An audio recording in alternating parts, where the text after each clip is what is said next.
ये उस वक्त की बात है जब गौतम बुद्ध इस धरती पर अवतरित थे। एक दिन गौतम बुद्ध धर्म के प्रचार के लिए वैशाली नगर में जा रहे थे। वे अभी थोड़े ही आगे गए थे कि उन्होंने देखा कि वैशाली नगरी के कुछ सैनिक भागते हुए एक लड़की का पीछा कर रहे थे। वह लड़की बहुत ही डरी हुई थी। वो एक कुएं के पास जाकर खड़ी हो गई और हाँफने लगी।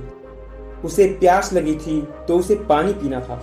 भगवान बुद्ध ये सब देख रहे थे। फिर उन्होंने उस बालिका को अपने पास बुलाया और कहा कि तुम उस कुएं से पानी निकालो और स्वयं भी पियो और हमें भी पिलाओ।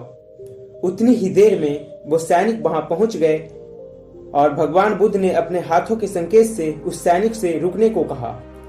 फिर उस बालिका ने गौतम बुद्ध को कहा कि महाराज, मैं तो अछूत हूं। मैं इस कुएं से पानी निकालूंगी तो जल प्रदूषित हो जाएगा। मैं आपको पानी कैसे पिला सकती हूँ? भगवान बुद्ध ने फिर उससे कहा, मुझे बहुत जोर की प्यास लगी है, पहले तुम मुझे पानी पिलाओ। उसी वक्त वहां पर वैशाली के राजा पहुंच गए और उन्होंने बुद्ध को नमन किया और सोने के बर्तन में पानी देते हुए कहा कि महाराज, ये लीजिए, केवड़े और गुलाब का सुगंधित पानी आपके लिए है। लेकिन बुद्ध ने उस पानी को लेने से इनकार कर दिया और कहा कि हम इस बालिका के हाथों ही पानी पिएंगे। बुद्ध ने फिर से उस बालिका से अपनी बात दोहराई। फिर बालिका से रहा नहीं गया और इस बार साहस बटोरकर उसने कुएं से पानी निकाला और फिर स्वयं भी पानी पिया और बुद्ध को भी पिलाया। फिर पानी पीने के बाद बुद्ध ने बालिका से पूछा, पुत्री, तुम इतनी डरी हुई क्यों हो? तुम्हें किससे भय है? फिर बालिका ने पूरी बात बताते हुए कहा कि मुझे राजा के दरबार में गाने का अवसर मिला था। मैंने गीत गाते हुए नृत्य किया और सभा जनों ने खूब आनंद लिया। महाराज को भी बहुत अच्छा लगा। फिर उन्होंने अपनी माला मुझे भेंट की। लेकिन महाराज को किसी ने बताया कि मैं एक अछूत कन्या हूं। फिर महाराज ने उस कन्या से पूछा कि क्या तुम एक अछूत कन्या हो?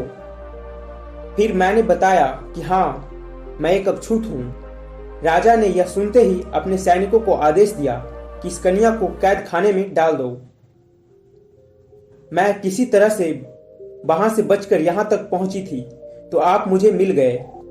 बुद्ध ने पास में खड़े उस राजा को कहा कि सुनो राजन, मैं चाहता हूं कि मेरी इस बात को आप सदैव याद रखें कि किसी भी इंसान की पहचान उसके धर्म या जाति से नहीं, उसके गुण और कर्मों से की जाती है।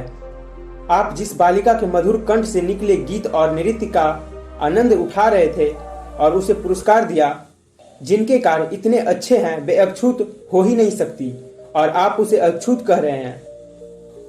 सुनो राजन, यहाँ पर नीची सोच और छोटे कार्य करके अछूत होने का परिचय तो आपने दिया है, इसलिए मेरी नजरों में वह कन्या नहीं बल्कि आप एक अछूत हैं।